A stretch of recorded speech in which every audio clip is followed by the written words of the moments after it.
Selon l'ordonnance du 26 août 1972, fixant le régime des députés à l'Assemblée nationale, le mandat d'un élu parlementaire est couvert par des privilèges d'irresponsabilité dans l'exercice de ses fonctions et d'inviolabilité en dehors de ses fonctions. Dans les deux cas, il y a protection du représentant du peuple lors de la commission d'une infraction. Le procureur de la République ne peut pas interpeller un député qui a commis une infraction en dehors du cadre parlementaire. Et cette inviolabilité-là lui donne cette couverture jusqu'à ce que le bureau de l'Assemblée nationale puisse donner main levée de l'immunité.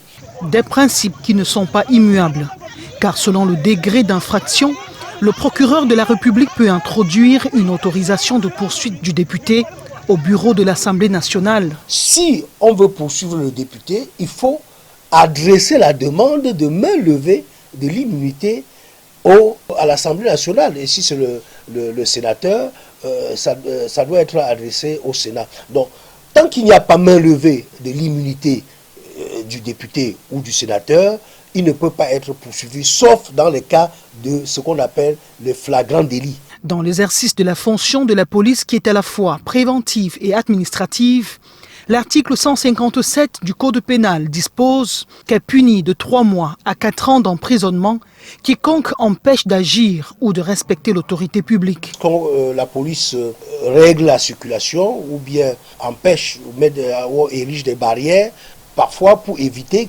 qu'il y ait des dégâts qui puissent se produire.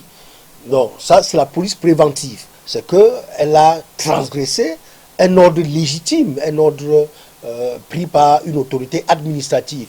Et de ce point de vue, il peut avoir constitution d'infraction, ce qu'on appelle rébellion, à l'article 157 du Code pénal. L'état de droit garantit aux citoyens la liberté de circulation, tout comme il stipule que tous les citoyens ont les mêmes droits sans considération de statut social, et ce en dépit de quelques privilèges dévolus aux élus de la nation.